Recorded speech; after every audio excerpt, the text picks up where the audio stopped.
You are listening to Seniors Junction podcast. We are eliminating seniors isolation one conversation at a time. Your hosts today, Namrata Bagaria, and myself, Paul Merkley. We're the co-founders of Seniors Junction, and our very special guest today is Jean-Francois Pinsonneau. He is the author of a book that has just come out recently, Aging Safely in the Home of Your Choice. Welcome, Jean-Francois. Thank you. Thank you very much for inviting me. So, could you tell us a little bit about yourself and what you do? Okay. Well, I have, being an author is a new thing for me. This is my second book, but my career led me to do organizational development in corporations, in private, public, nonprofit areas for a little bit over 45 years. And I still do occasional contracts, though not since the pandemic, obviously, because my stuff is usually training on leadership, management. I'm a mediator, I am a coach. I do coach online right now with individuals in that world of business. And now I'm kind of an author.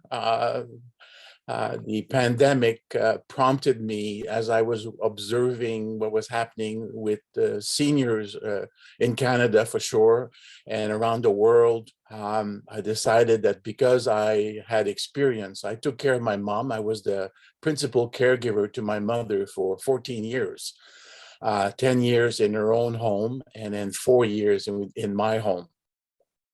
So I had experience about adapting a home. And so I decided that I needed to do something tangible, which I felt that governments were not doing.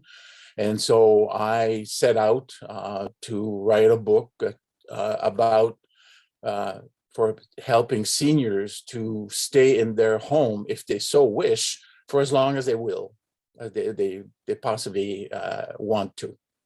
Mm-hmm, mm-hmm. Wonderful. And you and I had chatted briefly before, and you had touched upon various interesting dimensions I had not thought about on social isolation, because you also talked a lot about rural access and things. So from that perspective, what was your discovery of isolation, both in seniors and for caregivers? Well, for me, I have to say that I'm quite lucky. I live in a rural area. My closest neighbor is about 1 kilometer away. My immediate neighbors are birds and wild animals, deers and turkeys and everything. Every morning I have breakfast and I feed the birds. I have 8 feeders and I watch the birds, especially today in the storm, they're in the feeding frenzy.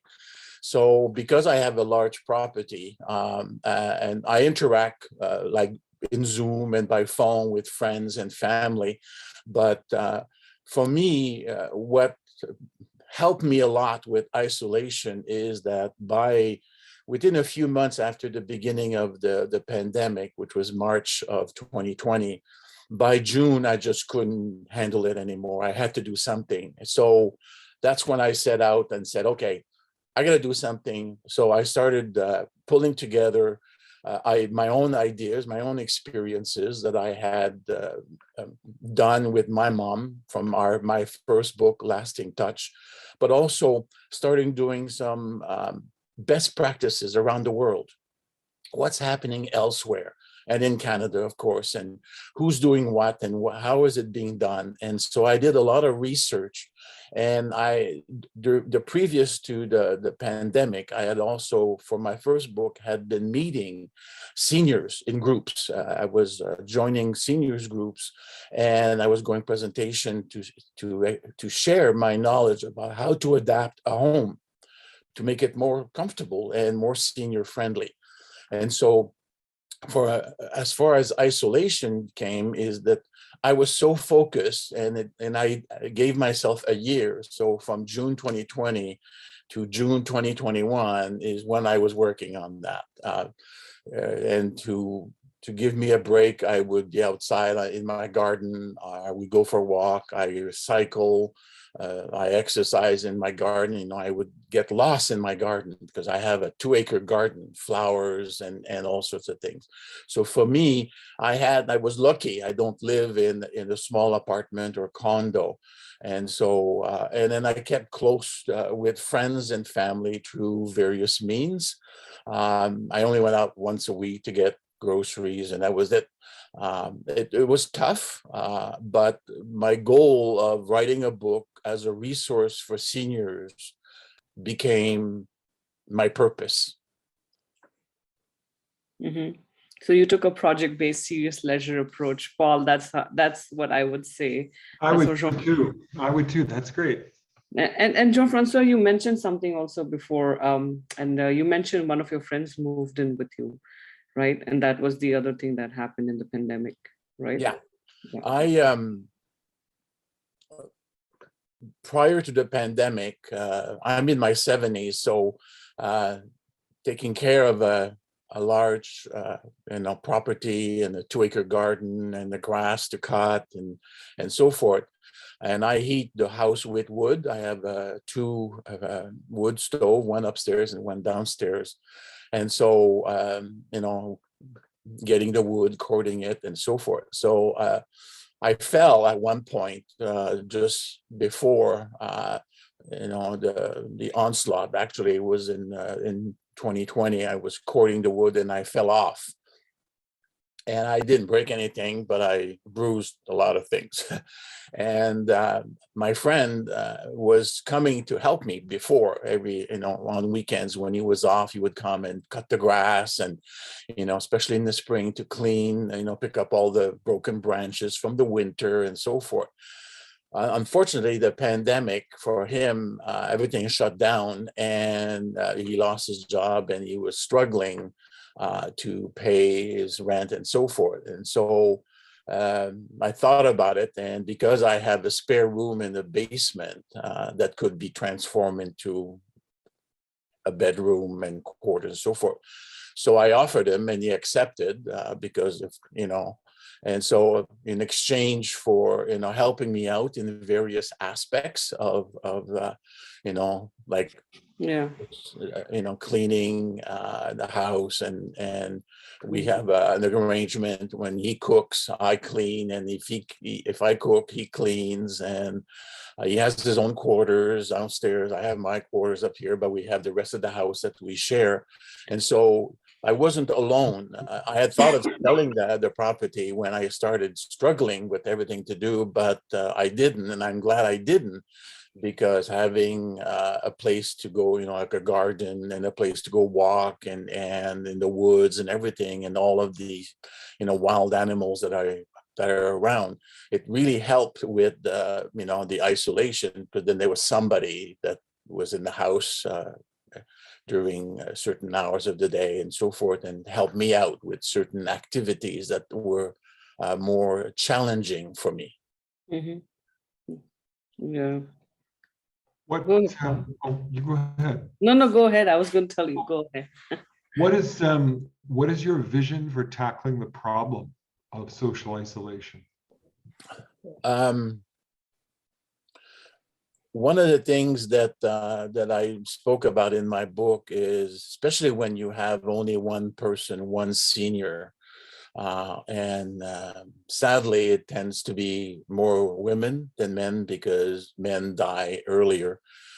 When I was in the business world, that was one of the things that I developed. It was a pre-retirement program to target, because when I was working in the federal public service, one of the things that we discovered is that men, the average number of months that they got their pension was 17 at the time. That's a number of years ago, because they had lost their purpose. Their entire focus and purpose was work. And when that stopped, then they had nothing else. And it's nice to go play golf once in a while, but you have to have something else. And so one of the things that I talk about in the book is to keep in touch. And if you are alone, then consider there's many instances. I just saw a program recently in Port Perry. There's 4 women who were all widowed, and they bought a house together, and massive house, and they had installed with an elevator, and everybody has their own room with their own bathroom, but they share the rest of the house and so forth. So in order to address the loneliness is find ways, if you're not comfortable, if you don't have the space, that's different, but to connect with people. Could be neighbors, could be friends, go for walks, do something so that you are not alone. Now, I know that in Canada, approximately 7% of the senior 65 plus population is in long-term care. But that means that there's 90% plus of us who are at home. In the home. It could be a house, it could be a condo, it could be an apartment, but we're somewhere, or even a retirement community. And those permit to have that exchanges with people and so forth. But if you are in your own home, then find ways and reach out. One of the things that my family, I have many of them have passed away, but I have one brother and one sister. And my brother, he's not one to call. So I call, I reach out. He's always happy to talk to me, but in his personality, you have to reach out. Versus my sister, she reaches out. When she doesn't hear from me enough, she calls. So what's happening with you? I haven't heard you in 3 weeks or 2 weeks or whatever. And so we keep in touch. And then there's other friends. I have friends who are in long-term care, and I call them once a week. How are you doing? And so forth. And I have other friends that their means is texting. So I text with them because that's how they prefer to exchange. And so always find ways, and that's what I talk about in the book, is to, when depending on situations, and consider various aspects of household. And sometimes even if there's a good relationship in the family, I have a friend with whom I was speaking with recently, and he kind of followed my steps. He helped me out with my mom during the 14 years, and then his mother got ill, and then he took her in, and so forth. And we were talking about how now he's taking care of his aunt, because his mother passed away, but now his aunt is not unwell, but because of her condition, she's in a long-term care in the Montreal area. But he talks with different people there, and before pandemic, he was going to see her every week and so forth. So really, loneliness is to have something, a hobby. Writing for me was a savior. I read a lot. I would say a good 6 or 7 books a year, besides writing one. I garden all summer. Obviously, the last 2 summers have been fantastic. I've had the best productions of vegetables I've ever had because I was there. I wasn't going anywhere. And so, but even when I did live in a condo, I had a balcony, and I had all sorts of stuff on the balcony. I mean, I had herbs because I love cooking. So I would grow my own herbs and then freeze them, dry them in the fall, and I would keep them during the winter and so forth. So for me, to loneliness is to reach out, and it can be difficult for an introvert. But you kind of have to say, okay, I have to. So either do something. There are groups. I mean, I'm a member of the Council on Aging in the Ottawa chapter. I receive a newsletter from, the organization from Ottawa University.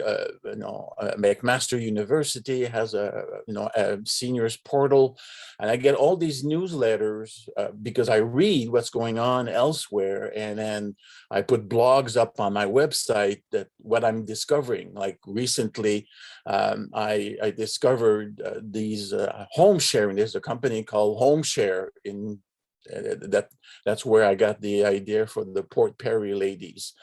So I'm going to add it up in one of my blogs and so forth, to things to consider, because they're trying to expand as well beyond where they are now. Was it Toronto and Kingston, I believe? And so it's really to make an attempt to connect with other people, family, friends, neighbors, and so forth, to address the whole issue of isolation. I think, Paul's smiling away because you're like a textbook. Everything my company recommends, our company recommends, you're doing it, right? Have a serious leisure, reach out to people, share your living space, like all. And it's like you're a fine poster boy for us. We have Paul and we have you. And I also live a life like that. I live by myself. And Paul also does that. We have serious leisure, we have purpose. Doing a PhD is isolating, pandemic is isolating, being an immigrant is isolating, and all of the above for me. And with Paul is similar. So I think finding purpose, reaching out. And I think since you're giving us the obvious answers from our perspective, I'm going to go a little deeper in asking. Instead of asking what are the barriers for isolation, which you can add if you wish to solve this problem, my question would be nuanced to what are the barriers people find in reaching out? Because a lot of times I've also noticed that once you reach out, some people are not even able to accept, that reach out. So what do you think are the barriers for many people to solve their own isolation? I've certainly encountered, I have the closest neighbor that's to me, they're very insular, and besides waving when we see each other, they're not visitors. They wouldn't come over. I went over a couple of times because their mail was showing up on my mailbox because they didn't have a mailbox, and I realized that was not their personality, so I didn't push it. However, there's a lady just maybe a little bit more than a kilometer away, and she works at the grocery store where I go in the village, and so I see her there, and then so we connect. We have each other's text and phone text, and she'll say, "How you doing?" Because if she hasn't seen me, or if same thing, I send her how things are going. So sometimes some people are not open to that, and that's okay. We don't want to force it, because then you create a difficult. So it's better to attempt, and if there's no interest, sometimes it takes time. People take time, in the business world.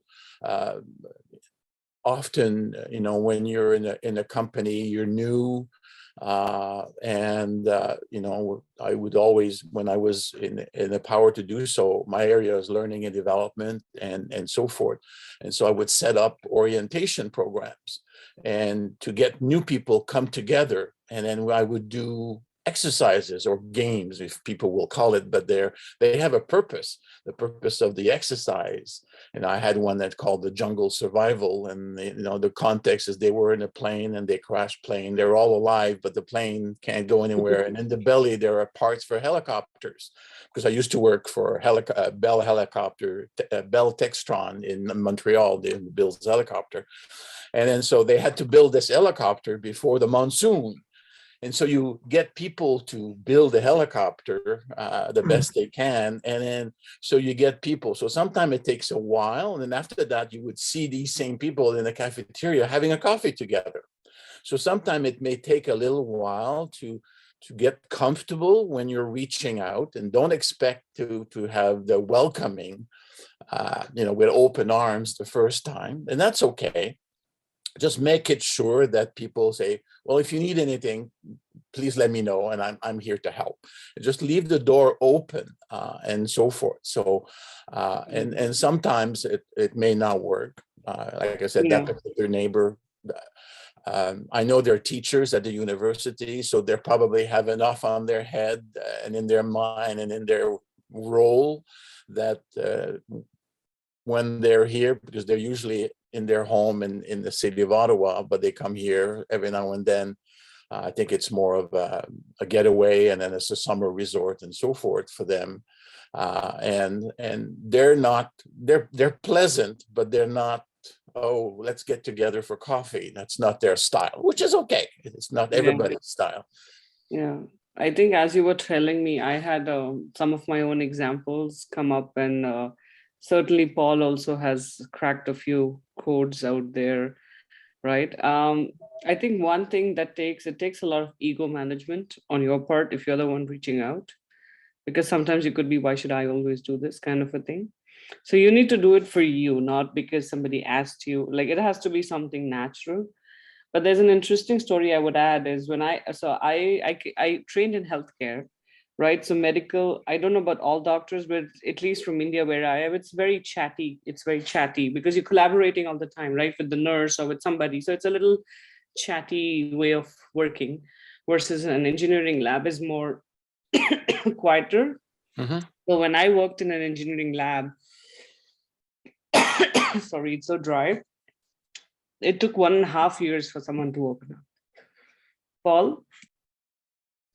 So what advice would you have for us?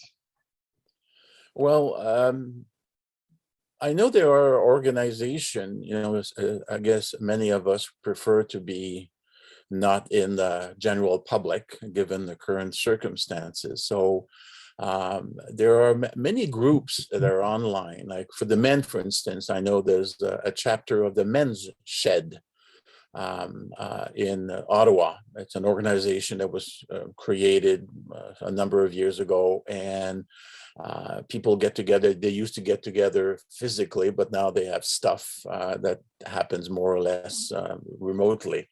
And so sometimes I know in preparation during my writing and my researching, I joined a group of writers. I don't know if you're familiar with A House, Hay House.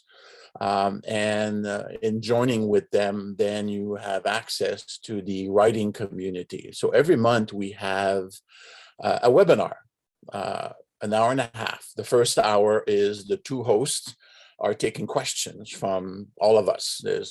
The last time was earlier this month, and there was over 450 people online. You can see the number of participants, and then people ask questions and so forth. Even though I've written my book, there's some interesting stuff that comes out, especially when it comes with marketing or other issues. And it's interesting to see how some people don't talk, they just listen. But for them, that's an opportunity. And so what the group started doing, after, especially in this year, in 2022, they've added now a half hour after, where they send us through the Zoom, magic of Zoom, into breakout rooms. And then they post a number of topics, or in this case, it's different genre of writing. And because my book is a how-to, it's a nonfiction how-to customize your home to make it more senior friendly, then that's the group that I choose. And then there are people, because it's a smaller group, and the last time, a couple of weeks ago, they always ask, I have long hair, but my hair is tied now, so they don't know that I have long hair. But they tend to say, well, the person with the longest hair will be the facilitator.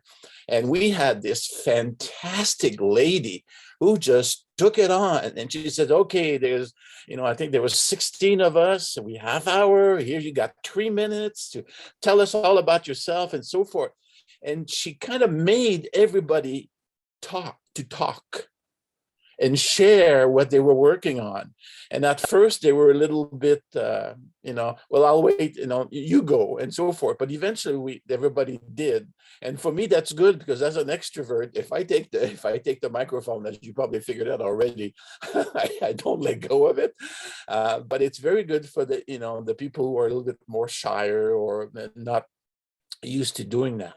And so it's to find, on the net now, because of the pandemic, there are so many groups that have formed for a number, even on Facebook. I mean, on my Facebook page, I follow various writing groups. And I just saw one yesterday of a group of poetry that meet once a week, every Wednesday. And they have to share something before, and then they critique each other during that situation. And so it's defined. So if I know there's a gentleman that I saw again on Facebook, he's from the Middle East, and he started cooking online some of the Middle Eastern dishes. And now he's being followed by thousands of people who are interested in Middle Eastern cooking. And so it's I think that's the suggestion, is to, what is it that I was lucky. I have a friend who is certified in the passion test, and it's a little tool to help you through questions, and you start off very wide. What is it that keeps you, wakes you, that energizes you and makes you passionate, and it brings you down to a smaller kind of a funnel. And I did that with her back after I retired in 2012. And that's what prompted me to write my first book, to write my story about being a caregiver to my mother. And the second one was to try to influence more boys, more sons, more nephews, because it is more the female who takes care of parents. And luckily, we need to do a little bit more of encouraging. I even mentioned in my book, to parents, teach your children that they have that both gender have that responsibility of caregivers, not only females, males as well. And so finding ways to connect with people. And at first people are a little bit quieter, which is okay. But once they feel comfortable, the Council on Aging, they have webinars. Actually, I think I have one tomorrow. And they have various webinars. And some people talk and some people don't talk. And sometimes it's only you listen because we're being shared something. But that's the beginning of being able to connect. And I find that the breakout rooms, especially when the groups are smaller and we have more time, like I did one, I think it was January, there was only about 5 of us, and we have half an hour. And so we exchanged emails. And so now we're connecting with each other and so forth. So it's finding ways in the topic for which you are passionate. It doesn't have to be writing. It could be cooking. It could be sewing. It could be crocheting and so forth, so that you can connect, even if it's on Zoom. Like I have friends from work that we haven't seen each other now for over 2 years, but even though we're all retired from the same company, 2-3 times a year, we have a virtual lunch together. One's in Montreal, I'm in here near Ottawa, and the other one is near Toronto. And we connect and we have lunch together and we catch up with each other. Yeah, that's beautiful.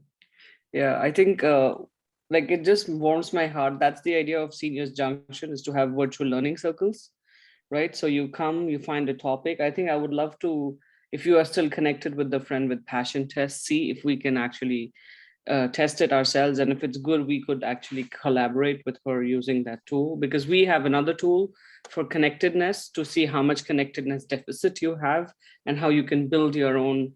Because, over time, as you lose friends, family, work, you lose a lot of connectedness and purpose. So I think that those are good. I mean, for me, Paul, don't you think this was like listening to an ideal case scenario that we managed? It has been. It has been. It's great. And what I would like to tell our listeners, especially, I know many people from the senior industry listen to our podcast. Most of them actually are from that industry. I think none of us are on this podcast have been in the industry, right?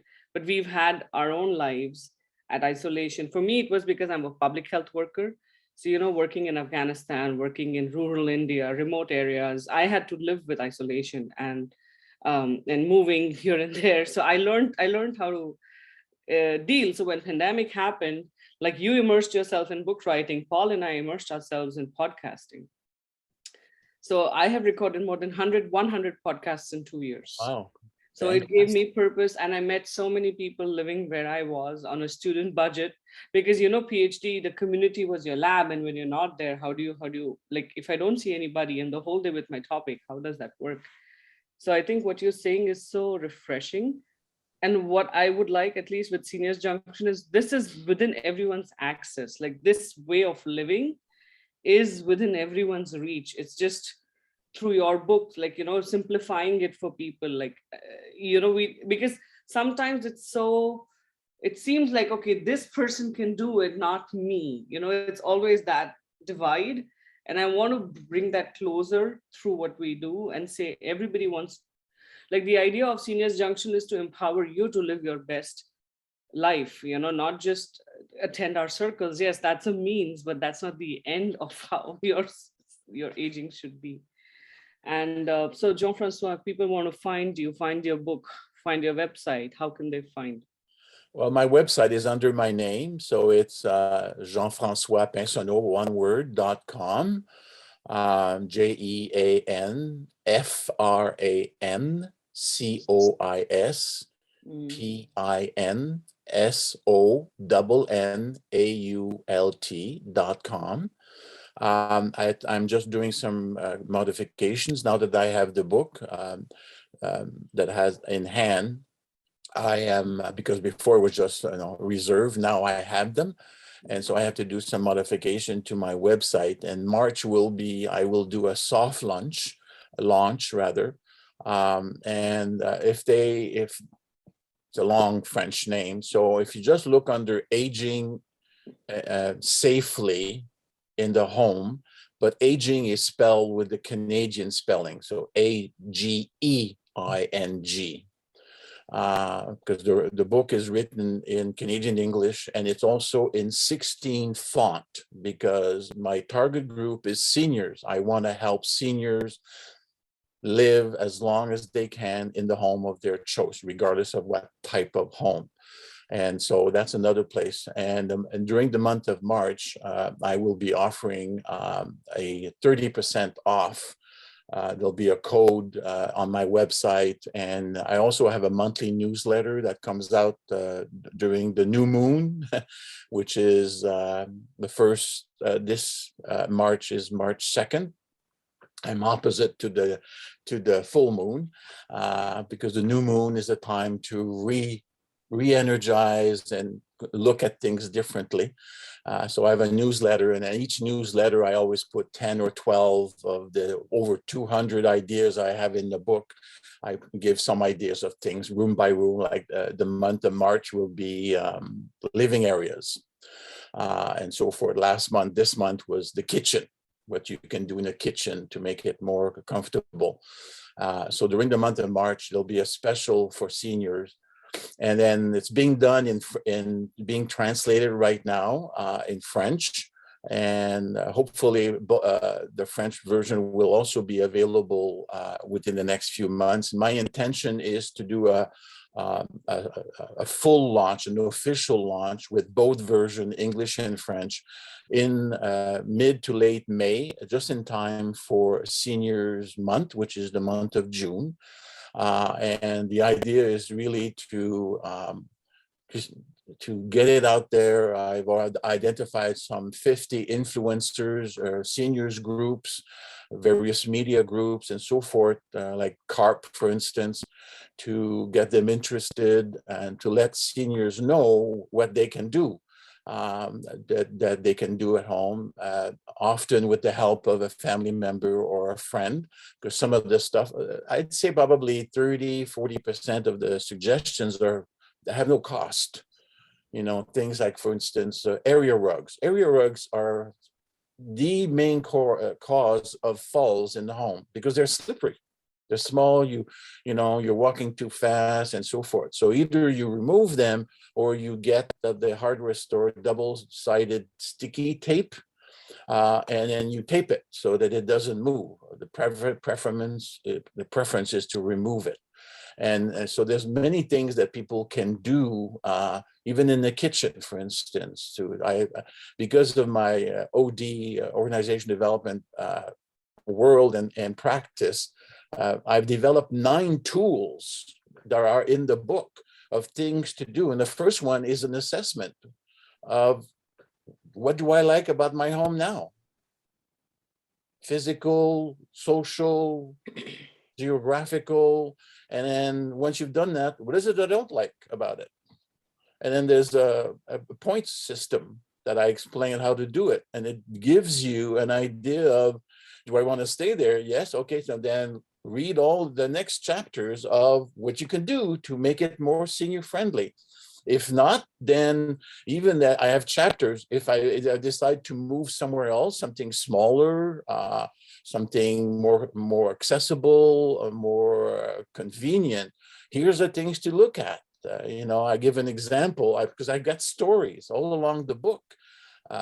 Many years ago, when I lived in Montreal, I found an apartment in Dorval, just outside of, and I really liked the apartment and I rented it. And then I moved in and I had been there for about a week to 10 days. And one night I was awakened this blasting sound. Well, it turns out I was at the end of one of the runways of the airport. Because when I was visiting, they were not taking off from there because of the wind. But that night they were taking off, and in the days of the louder planes.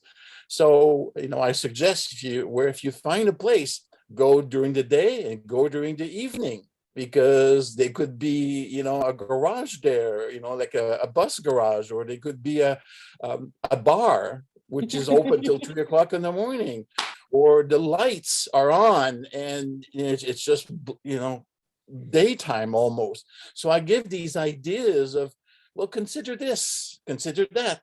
Have you thought about this? Thought about that?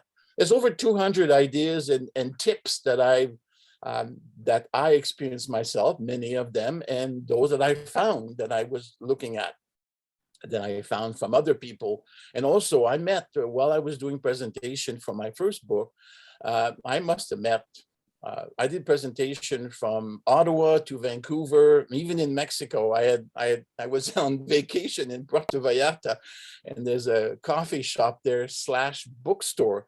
They pick up all the books that people leave, that they've brought there to read, but then they leave them there. They repurpose them, and then you can rent them for like a few dollars, and then you return them and they give you a credit. And so I brought these books, they put them there, and I did presentations in French and in English and in Spanish, and so I met seniors, hundreds of seniors, telling me, their fears and their challenges and so forth. So it was all quite interesting to be able to do that and, to get more data from people. I think it's so interesting. You're such an interesting person. I don't want to hang up on you, but I have to. I get like, Paul, you know what he was telling us? Like the next time you are in Ottawa, we can actually visit him and have a little party. That would be fun. That would be fun. Because offline, I will tell you my experience with farm life and rural life, which will be very funny experiences. Paul is already laughing. Yeah, because I grew up in urban city, right? Yeah. So for me, everything is downtown. Okay. And then this last few weeks were very challenging living in the downtown because I was in the red zone. So yeah, it was hard. But like what you have, I'm crazy about making lists. I'm not like I don't have a list for everything, but in my head, everything has a checklist. Okay. So even when I buy or rent this place, it's that list is running through. And even in my kitchen, I have an organization thing. So it goes in the flow. I do like a flow method, right? So if I'm going to cut something first, so I organize everything like that. Okay. And my friend said, like, your kitchen is like a factory. I'm like, yeah, because I need to optimize it as per my workflow. And you're the only person who has like tools in the kitchen, like an organization tools. I'm happy that I'm not the only crazy person out there. It makes life easier. I mean, I don't like to make a lot of decisions. My point is, I don't want my brain to think, and I just want to make important decisions in a day. So for me, if I have optimized everything else, which I like to optimize, then I don't have a decision fatigue. And when I have to make big pivots, because you can ask Paul, in a day we get like something comes up and we're like, oh, we have to address this, and we need all the brainwidth to address that issue, which is we don't even know what that is as a startup. Sometimes you're like, okay, what is this issue exactly? Or this grant, are we eligible? So it's like, I want my brain to be free for those things and not worried about, okay, where is the knife, for example, those kind of things. Anyways, so I hope you guys had as much fun as we did. And please go and check out his website. Thank you so much, Jean-Francois. Thank you, Paul. Thank you. Thank you very much.